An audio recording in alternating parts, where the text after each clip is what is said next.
அதே சமயம் நீங்க வந்து சீமானும் பாஜகவும் 2 பேரும் சேர்ந்தா அதிமுக 3வது இடத்துக்கு போயிடுங்கிறீங்க. அது எப்படி சார்? ஒரு கான்செப்ட், அதை ஏத்துக்கிட்டு அவங்க முடிவெடுத்தது தானே. இல்ல கான்செப்ட்டுக்கு பின்னாடி என்ன ஸ்டாட்டிஸ்டிக்ஸ் இருக்கு? ஸ்டாட்டிஸ்டிக்ஸ் வந்து 18/8/26. அது நம்ம டக்குனு இந்த மாதிரி அரசியல்ல போற்ற முடியுமா சார்? 2 பேரையும் சேர்த்து தென் மாவட்டம், மேற்கு மாவட்டம், சிட்டில போகும். வன்னியர் பெல்ட்ல ஒண்ணும் இருக்காது. நான் வன்னியர் பெல்ட்ல ஒண்ணு இருக்காதுன்னு சொல்லி தானே அந்த இதை சொல்றேன். ராமதாஸ் இல்லைன்னா வன்னியர் பெல்ட்ல ஒண்ணு இருக்காது. ராமதாஸ் விட்டுருங்க சார், இவங்க 2 பேரும் சேரும் போது ராமதாஸ் அணி தனி.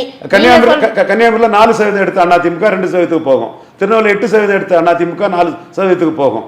ராமநாதத்துல 9% எடுத்து அதிமுக 3% போகும். அதே மாதிரி மேற்குலையும் மேல ஏறி வந்துடலாம், சிட்டிலையும் ஏறி வந்துடலாம். இது ஒரு கான்செப்டா நாம கொடுத்திருக்கிறோம். இல்ல இதே கணக்க இபிஎஸும் போடுவாங்க, மற்ற கட்சிகளும் போடுவாங்கல்ல. நீங்க 18/8 சேருதுன்னா அதுல எவ்வளவு நெகட்டிவ் ஆகுது, அதையும் நம்ம யோசிக்கணும்ல சார். நெகட்டிவ் மைனஸும் பிளஸ் அப்படிங்கறத விட பிளஸும் மைனஸும் சேர்ந்தா மைனஸ்ல எல்லாம் முடியும்.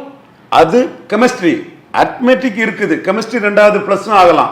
உங்க கருத்தை நாம் மறுத்து பண்ணல. இப்போ வந்து அதிமுக பாஜகவும் சேர்ந்திருந்தா இத்தனை சீட்டு வந்துடும் சொல்றவங்களுக்கு நான் என்ன சொல்றேன்னா, அது சீமான் 12% போயிருப்பாரு, அண்ணாமலை இல்லைன்னா.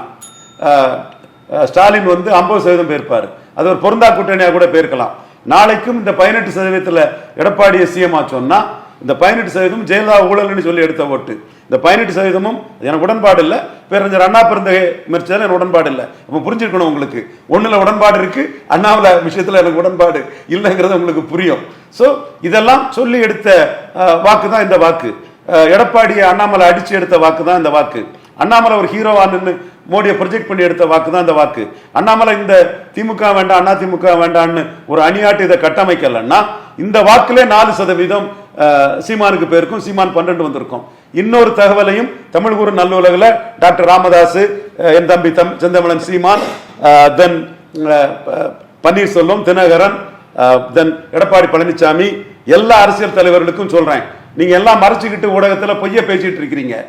2014ஆம் ஆண்டு பாஜக மோடி பிரதமர் எடுத்த ஓட்டு 19%. இந்த 19% வாக்குல 6 to 7% 2016 முத்தமிழறிஞர் கலைஞருக்கு விழுந்ததுக்கு. கலைஞரும் மோடியும் ஒரு நாணயத்தின் இரு பக்கங்கள். இந்த 6 to 7% கலைஞருக்கு விழுந்ததுங்கிற மறுத்துக்கிட்டு தான் அறிவு நாணயம் மற்றும் அரசியல் பேசிட்டு இருக்கிறாங்க. எப்படி என்டிஏக்கு விழுந்த வாக்குகள் வந்து நீங்க சொல்ற கொள்கையிலே இருந்ததுன்னா கலைஞருக்கு ஒரு 6-7% எப்படி விழுந்தது?